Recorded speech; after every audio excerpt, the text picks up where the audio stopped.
Hello and welcome back to Grow with Tony. I'm Tony.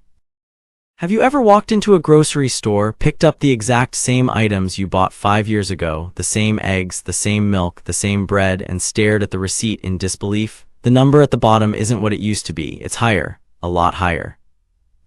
You feel it when you pump gas, you feel it when you pay your rent or your mortgage, you feel it when you look at the price of a cup of coffee. This isn't just prices going up. This is your money dissolving. It is an invisible force that is constantly, quietly working against you. Every dollar you save today is worth slightly less tomorrow. We call it inflation. But honestly, we should call it what it really is: wealth erosion. It is the silent enemy of every retiree, every saver, and every investor who plays it too safe. You think you are being responsible by keeping cash in the bank, but in real terms, you are slowly bleeding out purchasing power. And today, we are going to talk about building a defense system. We are going to construct a financial fortress designed to withstand that erosion. We are analyzing a specific tool that was built for exactly this purpose. If you are an investor who cares about keeping what you have earned, you have likely come across the ticker symbol SCHP. The Schwab U.S. TIPS ETF. This isn't just another bond fund. It is a very specific, very unique instrument that behaves unlike anything else in the standard bond market. And to understand if it belongs in your portfolio, we have to tear it apart. We need to look at the engine, the gears, the fuel efficiency, and yes, even the potential for it to crash if you don't know how to drive it. Let's start at the very beginning, the bedrock. What exactly are we buying here? SCHP invests in TIPS. That stands for Treasury Inflation Protected Securities. Now, to understand TIPS, you have to understand the flaw in a normal bond. Let's say you buy a standard U.S. Treasury bond. You lend the government $1,000. They promise to pay you, say, 3% interest a year for 10 years. Then they give you your $1,000 back. Sounds safe, right? But what if, during those 10 years, inflation rips through the economy at 8% a year? That $1,000 they pay you back, it buys half of what it used to, and that 3% interest, it didn't even cover the cost of bread rising. In this scenario, you played it safe and you lost. The nightmare of the 1970s inflation crisis planted the seed for this idea. But TIPS weren't actually created until January 29, 1997, nearly 20 years later, when the U.S. Treasury finally launched them as a formal instrument. TIPS are different. They have a built-in survival mechanism. When you hold a TIPS bond, the principal value, the face value of the bond itself, is not fixed. It is alive. It is linked to the Consumer Price Index, or the CPI. Here is the math, and it is crucial you visualize this. Imagine you buy a TIPS bond with a face value of $1,000. Inflation hits 5% over the next year. The U.S. Treasury doesn't just say tough luck. They actually adjust the principal of your bond upwards by that 5%. Your $1,000 bond is now officially a $1,050 bond. But it gets better. The interest rate, the coupon payment, stays the same percentage, but it is applied to that new higher number. So if your coupon is 1% paid semi-annually, you receive half that percentage twice a year. But crucially, each payment is calculated on the newly adjusted principal. So after a 5% inflation adjustment, your next semi-annual payment would be 0.5% of $1,050 instead of $1,000. You get a raise in your asset value and you get a raise in your income. It is a double layer of protection designed to keep your purchasing power perfectly intact. But there's a crucial safety net. If deflation hits and CPI falls, your principal adjusts downward on paper. However, at maturity, you're guaranteed to receive at least your original face value. The Treasury will never pay you back less than what you initially invested. This floor protects you from permanent loss during deflationary periods. Important caveat: these adjustments aren't real time. There's a 3-month lag between when CPI data is published and when your bond's principal gets adjusted. During sudden inflation spikes, this lag means your protection isn't instantaneous. You're always playing catch-up with yesterday's inflation data. So that is the asset. Now let's talk about the vehicle, SCHP. Why buy SCHP instead of just going to the Treasury website and buying bonds yourself?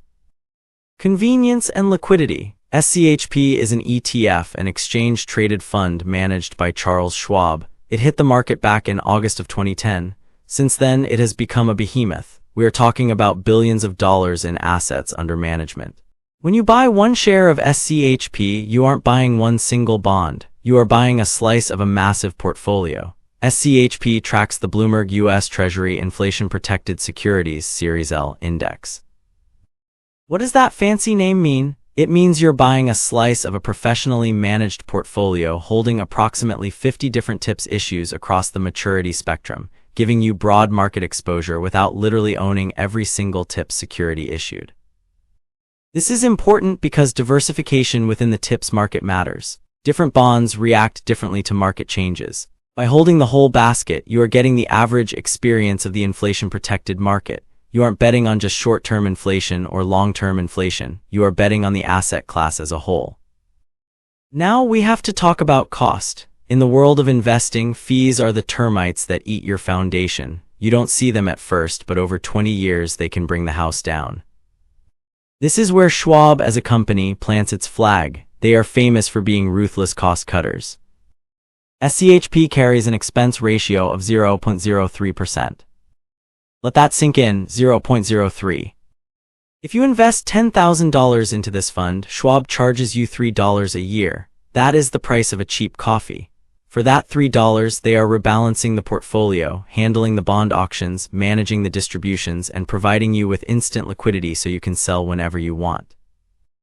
Compare that to the industry average for bond funds or even its biggest competitor, the iShares TIP ETF, which has historically charged more. Over a lifetime of investing, that difference stays in your pocket and compounds. It is one of the strongest selling points of this specific ETF. It is almost free to own. But now we need to move away from the brochure and get into the gritty reality. We need to talk about how this fund actually behaves because it confuses people. Many investors treat SCHP like a savings account. They park their cash there thinking it's inflation protected so it can never go down, right? Wrong, dead wrong. And this is where we have to discuss the 2022 paradox. The year 2022 was a bloodbath for SCHP. Now, wait a minute. 2022 was also the year inflation hit 40-year highs. CPI was through the roof. So if SCHP is designed to protect against inflation, why did its share price collapse by double digits that year? This is the single most important concept you need to learn today. It is called duration risk. SCHP holds bonds, and bonds have a mathematical relationship with interest rates. It's like a seesaw. When interest rates go up, bond prices go down. It is a law of gravity in finance. To fight that high inflation in 2022, the Federal Reserve raised interest rates aggressively. They hiked them faster than we have seen in decades. Because SCHP holds intermediate and long-term bonds, it has an effective duration of approximately 6.4 years. That number is a multiplier. Roughly speaking, for every 1% interest rates rise, the fund's value can drop by about 6.4%. So in 2022, we had a perfect storm. Yes, the inflation adjustment was adding value to the bonds, the principal was going up. But the interest rate hikes were smashing the market price of those bonds down way harder and way faster. The interest rate hammer was heavier than the inflation shield. This left a lot of investors feeling betrayed. They said, I bought this for inflation and I lost money during inflation. But that is because they misunderstood the timeline. TIPS protect you from inflation over the long haul, over the lifetime of the bond. But in the short term, the market price is enslaved to interest rates. SCHP is not a cash equivalent. It is a volatile asset. It can swing 10–15% in a year. You have to be ready for that. Now let's go deeper into the weeds. Let's talk about taxes. If you hold SCHP in a standard taxable brokerage account, not an IRA, not a 401k, but a regular trading account, you might get a nasty surprise come tax season. Remember how I told you the principal of the bond adjusts up with inflation? The IRS looks at that adjustment and says, that's income. Even though you didn't sell the bond, even though that money wasn't paid out to you in cash, it is just a paper gain on the face value of the bond. The IRS still wants their cut. This is called phantom income. You are being taxed on money you haven't received yet. One silver lining, while you face federal tax on both interest and inflation adjustments, TIPS interest is completely exempt from state and local income taxes, a meaningful advantage if you live in high-tax states like California or New York. With an ETF like SCHP, this can get complicated. Sometimes the fund distributes this as part of the monthly payout, but often the mechanics result in a tax bill that feels disproportionate to the cash you actually put in your pocket. For this reason, financial planners often suggest keeping tips and funds like SCHP inside a tax-sheltered account. Put it in your Roth IRA. Put it in your traditional IRA. That way you don't have to worry about the phantom income headache. You can just let the inflation protection work its magic without the IRS knocking on your door every April for money you didn't touch. So let's talk about yield. When you look up SCHP on a financial website, you will see a yield percentage. Maybe it says 4%, maybe it says 2%. You have to be careful here. TIPS yields are real yields. A normal bond pays you a nominal yield. If a normal bond pays 5%, that's it. You get 5%. A TIPS bond pays your yield plus inflation. So if you see a TIPS yield of 2%, that is actually 2% on top of whatever inflation happens to be. If inflation is 3%, your total return is roughly 5. If inflation is 10%, your total return is roughly 12. Smart investors use a metric called the break-even inflation rate to decide if TIPS are worth it. It's simple math. Take the yield on a regular treasury bond and subtract the real yield on TIPS. If that difference is 2.3%, the market expects 2.3% annual inflation. If you believe actual inflation will exceed that number, TIPS become the smarter bet. Right now, with break-evens around 2.4%, you're essentially betting inflation will run hotter than the market expects. This makes valuing SCHP tricky. When real yields are negative, which happens when people are terrified and just want safety, you are essentially paying the government to hold your money, betting that inflation will be huge. When real yields are positive, like they have been more recently, you are getting a guaranteed return above and beyond inflation. That is the sweet spot. That is when SCHP shines. Let's zoom out and look at where this fits in a portfolio. Who is Tony recommending this to, or rather, who should be looking at this? SCHP is a strategic hold. It is not a tactical trade.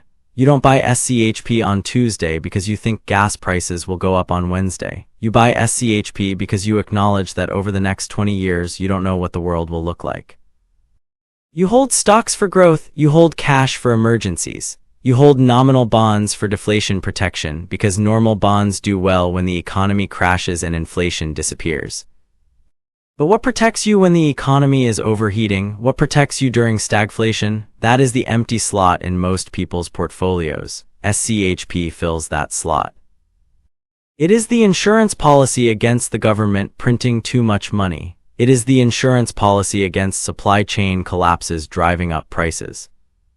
However, you must size it correctly. If you put 100% of your money in SCHP, you are taking on too much interest rate risk. Most balanced portfolios allocate somewhere between 5 to 20% of their bond allocation to TIPS. It's a slice of the pie, not the whole pie. Also, consider the alternatives. Why SCHP and not something else?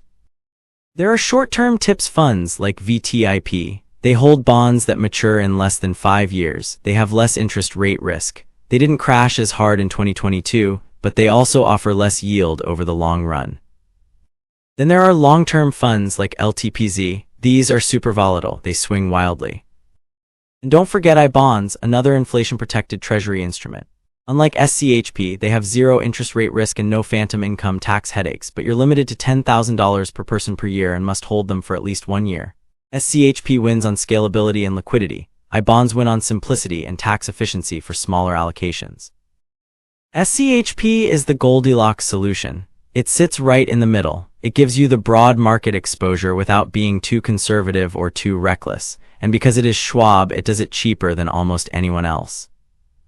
So as we wrap up this extensive analysis, I want to crystallize the key lessons. I want you to walk away with 4 pillars of knowledge about SCHP. First, the core purpose. SCHP is designed to preserve purchasing power. It adjusts the principal of its holdings based on the CPI. It is your hedge against the cost of living.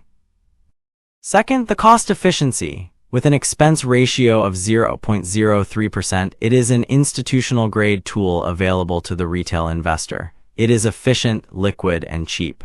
Third, the volatility warning. Do not mistake this for a savings account. It has duration risk. If interest rates spike, the share price will drop even if inflation is high. You must have a time horizon of at least 3 to 5 years to ride out these waves. Fourth, the tax reality. Be aware of phantom income. If possible, shelter this asset in a tax-advantaged account to avoid unnecessary administrative headaches and unexpected tax bills. The world is uncertain. We don't know if next year brings 3% inflation or 10% inflation. We don't know what the Federal Reserve will do next, but we don't have to predict the future to prepare for it. Tools like SCHP exist to help us sleep at night. They allow us to say, I don't know what the price of milk will be in 2030, but I know I have a portion of my money working to keep up with it. That is the power of intelligent investing. That is the power of understanding the tools in your toolbox. I hope this deep dive has given you clarity. I hope you now look at that ticker symbol SCHP and see more than just a random collection of letters. I hope you see the engine underneath. If you found value in this breakdown, please do me a huge favor. Smash that like button. It really helps the algorithm find other investors like you. Make sure you are subscribed to the channel and hit that notification bell so you don't miss the next class. And I want to hear from you. Drop a comment down below. Did you get burned by tips in 2022? Are you holding SCHP right now? And most importantly, what ETF or financial topic do you want me to cover next? Tell me in the comments and I will get to work on it for you. Thank you for giving me your time today. Keep learning, keep growing, and keep protecting your wealth. I'm Tony, and I'll see you in the next episode.